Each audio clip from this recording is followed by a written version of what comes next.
Cumprimento a todos com a paz do Senhor Jesus. Esse é o programa Anunciando o Evangelho Eterno.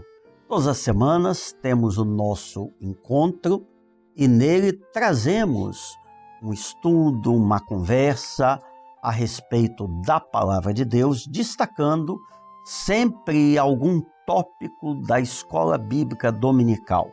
A nossa Escola Bíblica que você pode e é convidado a participar todos os domingos às 10 horas da manhã em qualquer igreja cristã Maranata ou pelo nosso canal do YouTube ou pela TV Manaim também. Estão aqui comigo os pastores Jerônimo Silva, Pai do Senhor Jerônimo. Pai do Senhor, pastor Sérgio, todos os pastores, aqueles que participam. Glória a Deus. Júlio Filgueiras. Paz do Senhor aos pastores e a todos que participam conosco. E o Douglas Spangero. A paz do Senhor, pastor Sérgio, aos companheiros e aos nossos queridos que nos acompanham.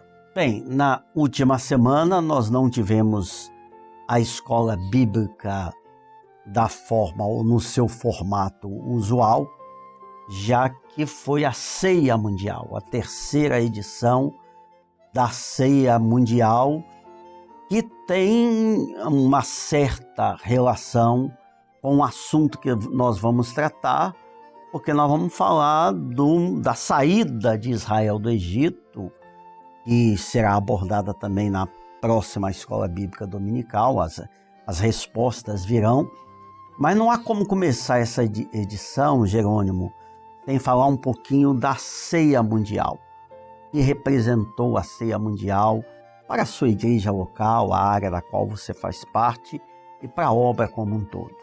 Um momento muito especial, pastor Sérgio, que nós contemplamos todas as igrejas envolvidas em um grande evento. A diferença é que trombetas e festas, nós proclamamos para o mundo que o Senhor Jesus vem. A ceia foi um momento que também de evangelização, nós evangelizamos, convidamos, falamos com outros grupos, mas foi um momento de comunhão da igreja, de cada servo, de cada irmão com o Senhor. Foi muito especial, porque durante a transmissão na igreja em que eu estou, nós estávamos ali, a igreja foi servida, os louvores vieram, nós fomos cantando, os louvores entrando, mas quando chegou o momento de participarmos do pão e do vinho, houve uma grande visitação do Senhor. E nós estávamos ali no púlpito, vários irmãos quebrantados. Nós vivemos aquilo que os irmãos estavam vivendo no Manaim, temos certeza disso. Amém. Porque a comunhão era a mesma, nós estávamos vivendo a mesma bênção. Então ali na igreja foi muito especial, porque a igreja levou seus motivos de glorificação, cada irmão levou o seu motivo de glorificação e juntos nós participamos deste momento tão maravilhoso que foi a ceia. Bendito seja Glória o Senhor. a Deus. Até porque a ceia, ela é sempre um momento muito marcante na vida, na história da igreja.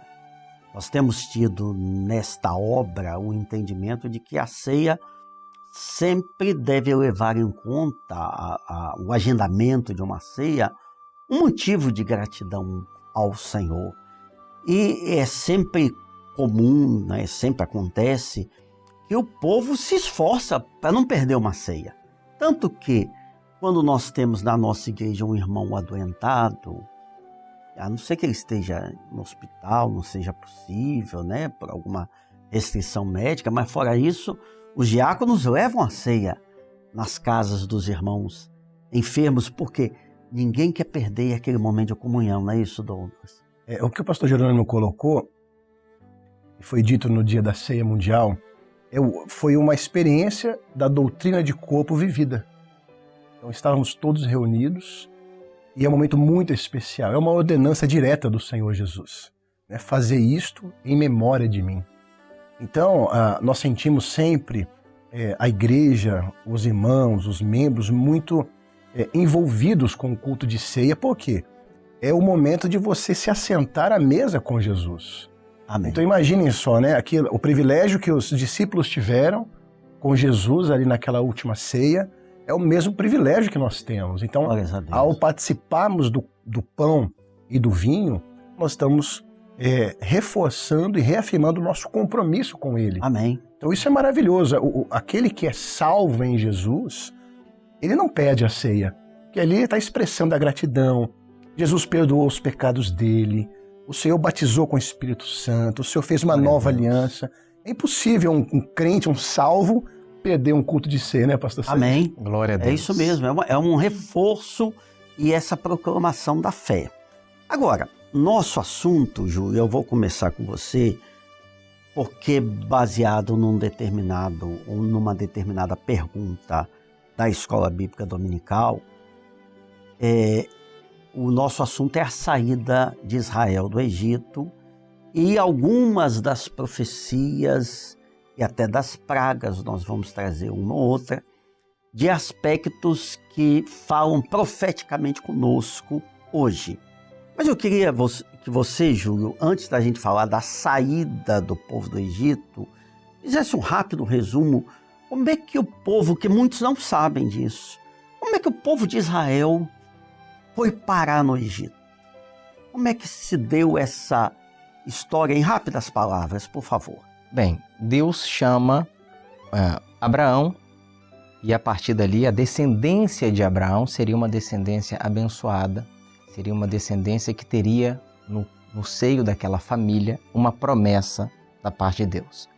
Então, Abraão teve Isaac, o filho da promessa, depois ele teve Jacó, que teve o seu nome mudado para Israel. Então ali nasce a nação de Israel, que eram os filhos de Jacó. Deus mudou o nome dele, agora ele era chamado Israel. Que eram 12. Que eram 12 filhos. As 12 tribos. As 12 tribos de Israel. Um dos filhos de Jacó, ou Israel, foi vendido como escravo para o Egito, que foi José. Por inveja que os irmãos tiveram dele, e fazia tudo aquilo parte de um plano de Deus. José foi jogado num buraco, numa cova, depois ele foi vendido para o Egito como escravo. Lá no Egito ele passou por várias situações muito difíceis, até que Deus o tirou da prisão e o pôs como governador do Egito. Maravilha. Vem então uma grande fome sobre toda a face da terra, mas José, um homem muito sensível a Deus e tinha a sabedoria dada por Deus, ele consegue armazenar no Egito muito alimento e todos então precisavam recorrer a José em busca de alimento. Numa dessas, quem apareceu foram seus irmãos, aqueles que o haviam vendido, traído, em busca de alimento. A história bíblica é muito bonita, a gente não vai entrar em tantos detalhes, mas José, no final da história, perdoa os seus irmãos, compreende que tudo aquilo foi necessário, que ele fosse vendido, que ele fosse traído, por um projeto de Deus, um projeto do amor de Deus para salvar a sua família. Então ele traz também o seu pai, inclusive há um testemunho ali, porque o seu pai se encontra com Faraó. Faraó quis conhecer o pai de José, Que coisa, que era Israel, e ele abençoou Faraó. Ou seja, Faraó teve ali um momento de conhecer o Deus de Israel, o Deus vivo. E o tempo se passou, Faraó morreu, José também. Veio então um faraó que não conhecia José, não tinha mais aquele carinho por José e viu aquele povo de Israel. Quando eles vieram em 70 pessoas quando José os trouxe. Agora aquele povo estava se multiplicando e agora o próximo faraó, que não o conhecia, falou: esse povo está crescendo, está se multiplicando, eles vão se levantar contra nós. Então o povo de Israel foi escravizado e foi uma escravidão de aproximadamente 400 anos no Egito, até chegar esse momento que Deus levanta um libertador para tirar o povo do Egito. E esse libertador foi Moisés, um homem usado por Deus. Essa história, trazer isso é muito importante, porque, claro, nós teremos que ficar aqui 10 programas para falar de todos esses aspectos proféticos, e você resumiu muito bem em poucas palavras. Mas eu vou aqui provocar o Jerônimo. Só um aspecto na vida de José, acho que nós não podemos perder a oportunidade de destacar alguns traços proféticos com o Senhor Jesus, Jerônimo. José, assim como o Senhor Jesus, foi vendido como escravo. O Senhor Jesus foi vendido por 30 moedas de prata, José foi por 20. Ou seja, já estava prefigurando ali a figura do Senhor Jesus, que seria traído, que seria vendido Pelos seus irmãos. pelos seus irmãos. Jesus foi vendido por Judas, que estava com ele, com os seus irmãos, no caso de nacionalidade, Seguidores, né? claro. Os seus seguidores. José foi dado como morto, foi colocado na cova e foi dito que ele havia morrido, assim como o nosso Senhor Jesus, que morreu, mas no domingo pela manhã ele ressuscitou. Glória a Jesus. Glória a Deus. Eles estavam Bendito dizendo que seja. José estava morto, mas José, na verdade, estava vivo. Assim como Jesus. O mundo acha que Jesus está morto, mas Jesus está vivo Aleluia. e operando Aleluia. com poder. Bendito seja. José foi levado até o Egito. Ele tem ali, como o pastor Júlio mencionou, alguns momentos, ele discerne os sonhos e chega o momento dele se encontrar com seus irmãos, né? Eles não conheciam José, não reconheceram José, mas José os reconheceu. Maravilha. É tipo do Senhor Jesus. Porque nós, quando viemos ao Senhor, nós não reconhecemos. Às vezes viemos por uma necessidade, estava faltando pão, estava faltando alguma coisa dentro da nossa alma, nós estávamos com uma tribulação, algo faltando, mas nós chegamos diante do governador, diante do poderoso, Glória a e Deus. ele se revelou a nós. Glória a Jesus. Glória Essa é a Deus. palavra-chave, né? Assim como José se revelou aos irmãos, em um determinado momento, ele falou assim, ó, sou eu, José. Em um Amém. determinado momento da sua vida, da nossa vida, Jesus se apresentou e disse, sou eu, Jesus, que Glória a posso Deus. transformar a sua Amém. vida. Glória a Deus. Aleluia. Então José, nós até falamos muito, o pastor Gideuti também sempre menciona, é um tipo do Senhor Jesus, e se nós formos falar que em cada momento nós podemos ver ali a profecia na vida de José a respeito do Senhor Jesus. E o homem só conhece o Senhor se ele se revelar. E ele quer se revelar. Glória a Deus. Está Glória a fazendo Deus. isso. Glória a Deus. Mas vamos agora dar um salto no tempo, porque depois de todos esses anos já mencionados pelo Júlio, o povo começou a clamar. Deus levantou Moisés, o libertador. Moisés é enviado e Faraó, que era o maioral, o rei no Egito, não deixa o povo ir de nenhuma forma. Mas nós vamos ler aqui um versículo que foi o momento em que o Senhor falou com Moisés. E aí depois nós voltamos aqui, que está em Êxodo 3, 7 e 8. O Senhor dizendo a Moisés, eu tenho visto atentamente a aflição do meu povo, tenho ouvido o seu clamor, portanto desci para livrá-lo da mão dos egípcios e para fazê-lo subir daquela terra a uma terra boa e larga. Douglas, traz só esse aspecto aqui, profeticamente, para aquilo que Deus quer fazer através do Senhor Jesus e do seu Espírito Santo na vida do homem hoje. Perfeito. O Egito, nós entendemos e temos aprendido, ele tipifica esse mundo com os seus Nada encantos. contra a nação que está lá. Não. A história Muito bem. aqui. Isso aqui é um olhar profético, né? O Egito aqui na Bíblia era um lugar de escravidão, né? Era um lugar de idolatria, e não era um lugar que Deus havia preparado para o povo morar para sempre. Ou seja, havia uma herança preparada para Israel. Então era um período transitório e Deus queria tirar o seu povo. Qual é o paralelo hoje conosco? O Senhor tem uma herança para a igreja. O Egito, ou seja, essa vida, né, as aflições, aquilo que nós passamos aqui, não é o nosso destino final, é temporário. Amém. O Senhor tem um lugar para nós. Deus tem uma herança para nós. E da mesma forma, veja a expressão, né, pastor Sérgio, que interessante, fazê-lo subir daquela terra. Ou seja, Deus está preparando um momento em que Ele nos fará subir desta terra. Amém. Glória a E Deus. para onde nós iremos? Para um lugar maravilhoso, uma terra que manda leite e mel, ou seja, era um lugar desejado. O Egito era um lugar de aflição, de escravidão, de sofrimento. O povo estava subjugado, eles estavam clamando para sair de lá. E esse é o nosso clamor. Glória a Deus. Podemos dizer aqui, ó, tenho ouvido o seu clamor. E aqui vou até recuperar uma fala de pastor Jerônimo, um dos programas que nós tivemos. O Maranata é um clamor. Amém. É o anseio por esse encontro. Glória a É Deus. o anseio por essa partida. O espírito e a esposa dizem, vem. É o Aleluia. clamor. Então nós desejamos passar dessa terra e subir para uma terra boa e larga, que fala da eternidade, a nossa herança, a nossa Canaã celestial. Então podemos dizer que há um paralelo profético entre a saída, né, do povo do Egito com essa saída da igreja. Glória a Deus. Agora, poderia parar o Senhor, seria totalmente possível, desde o momento que ele falou com Moisés, no dia seguinte ou uma semana depois, de maneira muito fácil, ó. O povo simplesmente ia embora. Mas não foi assim. A Faraó, o coração dele foi endurecido.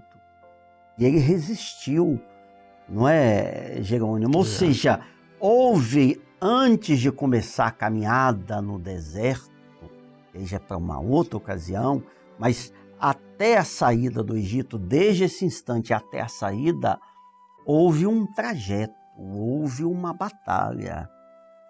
E o homem também, antes dele sair, a igreja que está aguardando para sair, ela está no meio de uma batalha, mas houve sinais, não é isso? Avisos e juízos. Fala um pouquinho para a gente sobre essa jornada do povo entre a promessa e a saída do Egito. Bom, Deus, como o pastor Júlio mencionou, ele levanta Moisés. Moisés estava na terra de Midian. Moisés, né? Essa frase, ou melhor, esse texto, é o Senhor falando com Moisés, como o pastor Sérgio mencionou. Ele chega diante de Faraó e ele diz assim, diz o Senhor, deixa meu povo ir.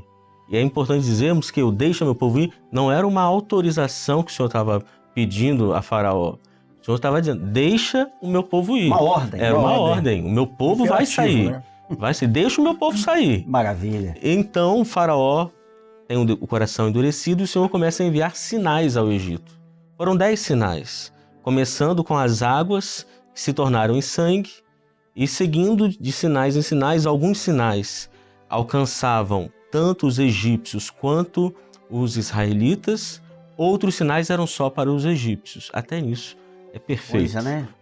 Porque existe Tudo profético. porque existem sinais que alcançam ímpios e salvos. Nós vimos aí a pandemia, ela mostrou isso. Ela veio sobre servos, crentes e não crentes, ímpios e salvos. Vários foram acometidos. A diferença é que, quando nós olhamos um sinal deste, nós sabemos, perto está a Amém. volta Glória de a Deus. Jesus. Glória A igreja está saindo da A igreja terra. está saindo, então os sinais estão vindo, a igreja está saindo. Então, diversos sinais. Em especial, há um sinal, pastor Sérgio, que é o sinal da peste dos animais. Deixa eu ler o texto aqui antes de você falar. Então, Êxodo 9, 6 e 7. E o Senhor fez esta coisa no dia seguinte, a peste dos animais, uma das 10 pragas que você já mencionou.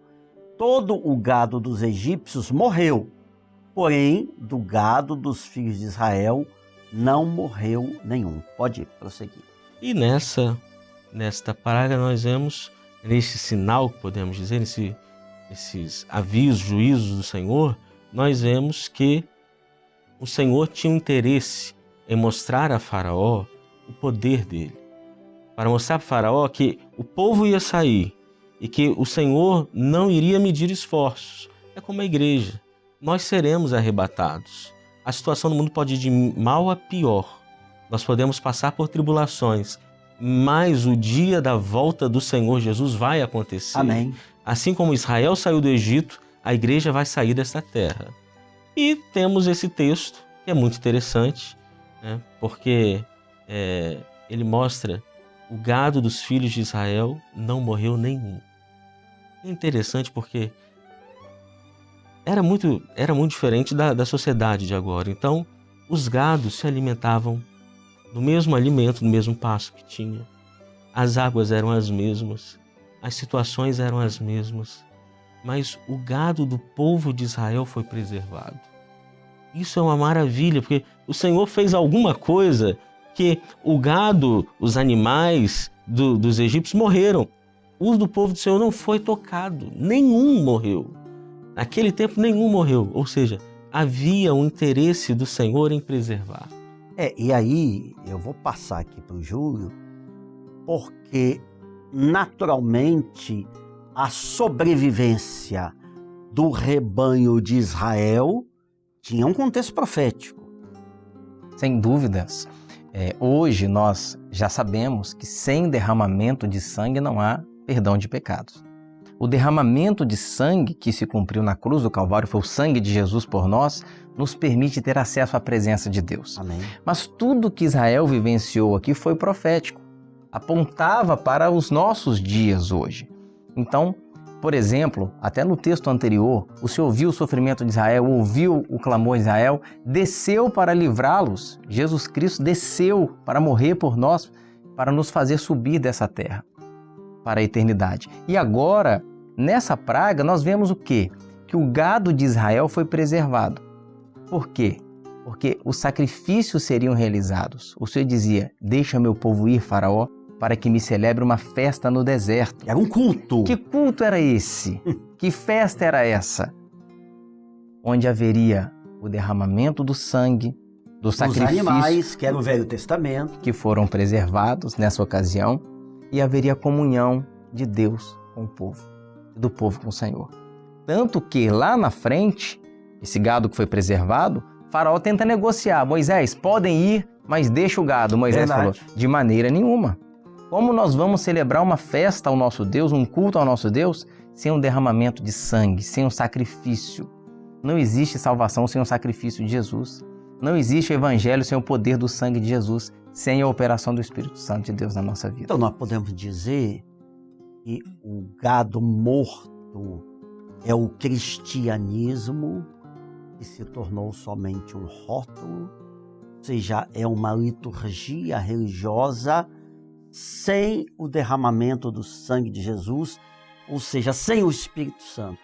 Eu tenho igreja, eu posso ter placa, ter figura sacerdotal, Bíblia, falar de Jesus, coisas até suntuosas, muito bonitas, eloquentes, mas sem o Espírito Santo. Não é? Então, a preservação é aquilo que Deus quer fazer no meio do seu povo, especialmente nesta última hora. Por que nós insistimos tanto? Revelação, palavra revelada, o corpo, sangue, ceia mundial, o sacrifício de Jesus, tudo deságua nisso aqui. É verdade. Se nós não tivermos o Espírito Santo, nós não temos nada, não é? Se o gado de Israel não fosse preservado, onde é que estaria o cordeiro para fazer a Páscoa? Qual seria o sentido? Interessante, porque por que o coração de Faraó se endurece? Porque ele viu que não morreu nenhum de Israel. Está escrito aqui, não foi porque morreram os dos egípcios. Não, foi porque em Israel havia vida, tinha preservação. O Deus deste século, que está reinando aqui, a oposição dele é porque está havendo no nosso meio vida. No meio da igreja fiel, a operação do Espírito Santo. Então, Deus deste século, ele faz o quê? Ele se endurece, ele tenta se voltar contra. Mas nós temos aquele que é maior. Amém. Há um que resiste, que está conosco, que é o Espírito Santo de Deus. Amém. Outra praga, como é que o tempo voa, né? Foi a das trevas.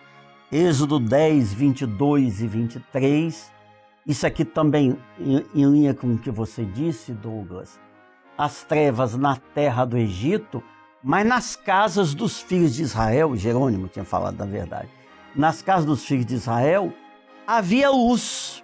Como é que é isso? Uma diferença muito didática, né? Porque enquanto no Egito havia um juízo de trevas, os hebreus, no arraial dos hebreus, havia luz nas habitações. Então, qual é a aplicação profética para nós aqui hoje? Há uma nuvem negra que paira sobre o mundo. O interessante é que o texto diz que as trevas eram espessas, eram palpáveis, ou seja, que coisa, hein? Existem trevas sobre o mundo que é visível para todos. Os valores deturpados, né, o abandono da fé, mas no meio da igreja existe a luz. E o que significa essa luz para nós? É a revelação do Espírito Santo. Amém. A igreja não está confusa, a igreja não está sem enxergar as operações de Deus. Enquanto o mundo está sofrendo, indo de abismo em abismo, enganando e sendo enganados, no meio da igreja existe a presença de Jesus, a operação do Espírito Santo. Glória a Deus. Então há uma aplicação muito didática, assim, luz e trevas é o que todo mundo percebe. Quando você vai num culto, você vê a operação dos dons espirituais, o louvor revelado, a palavra viva, a palavra revelada. Isso é luz que ilumina o coração do homem, né, pastor Sérgio? Amém. Um coração que está em trevas, Glória a Jesus. ele é alcançado pela luz da salvação em Cristo Jesus. Aleluia. E na saída, aqui em Êxodo 12, 11, que era o momento já da saída de Israel do Egito, veio a ordem, a orientação do Senhor, falando da Páscoa, tá? Daquela ceia, né? Daquela Páscoa que haveria. Lombos cingidos, sapatos nos pés, cajado na mão, comeu o cordeiro, que era assado Por no inteiro. fogo, por inteiro, apressadamente. Esta é a Páscoa do Senhor. Lombos cingidos. Lombos cingidos apontando para Efésios 6. Né? Estais com os vossos lombos cingidos com a verdade. Amém. A verdade de quem? Do Pai. Amém. Então, para sair nesse tempo, vocês têm que estar cingindo com os lombos, com a verdade do Pai, para poder seguir neste caminho. Sapatos nos pés, Júlio. Sapatos nos pés fala do caminho. Jesus é o caminho, a verdade e a vida. Então, é uma igreja hoje, nos nossos dias, que ela não vacila no seu caminhar. Amém. Ela está preparada, ela não se desvia nem para a direita, nem para a Não esquerda. aceita outro caminho. Não aceita outro caminho, porque ela está definida em Jesus Cristo como o seu único e suficiente Salvador. Cajado na mão. O cajado na mão fala da direção do Espírito Santo. O interessante, pastor Sérgio, que você vai encontrar o cajado na mão de Moisés, na mão de Arão, mas nesse momento da saída o cajado estava na mão de todos. Maravilha, hein? Ou seja, nessa última hora, todos precisam ter a direção do Espírito Glória A a sua Deus. experiência A sua pessoal. experiência com o Responsabilidade Senhor. individual. Não é dessa mais nação. aquele negócio porque o pastor... Glória a Não, Deus. os meus pais, Não. o meu marido, a mim não. Todos com o cajado na mão. Porque são dois governos. O governo do Senhor para a igreja é o governo de Moisés. Muito É o governo do Espírito Santo para a igreja. Mas tem que ter o governo de Deus na sua vida. Glória a Deus. E você precisa ser governado pelo Senhor. Batizado com o Espírito Batizado Santo. pelo Senhor. Por isso você Maravilha. precisa ter o cajado nas mãos. Aleluia. Estamos de saída, pastor Sérgio. Amém. E tem que comer apressadamente porque não há mais tempo. Tem um texto na palavra que diz: se hoje ouvirdes a sua voz, não endureçais o vosso coração. Como foi dito na ceia mundial agora, no último domingo, pode, quem sabe, ser a última ceia para toda a igreja do Senhor, que quem sabe será arrebatada nos próximos dias, ou para um, para outro, e se for chamado antes, não deixe para amanhã. Hoje o Senhor te chama para te salvar e fazer uma grande obra na sua vida, te renovar. Esta é a Páscoa do Senhor, ou seja, é a igreja que está indo embora, Deus. que Aleluia. quer ir, como tudo que nós já dissemos aqui, porque a igreja conhece o Senhor que a ela se revelou e tem se revelado pela Glória ação a Deus. gloriosa, poderosa, soberana do Espírito Glória a Santo. Deus. Glória a Deus. Como você falou, todo mundo com um cajado na mão, né? Glória a Deus. Aleluia. Cada um com a sua experiência, é a nossa proclamação. Glória a Bendito Jesus. seja o nome do Aleluia. Senhor. Glória a Jesus. Amém? Amém. Amém. Estamos assim encerrando, querendo Deus. Estaremos juntos na próxima semana. A paz do Senhor. A paz do Senhor. Amém.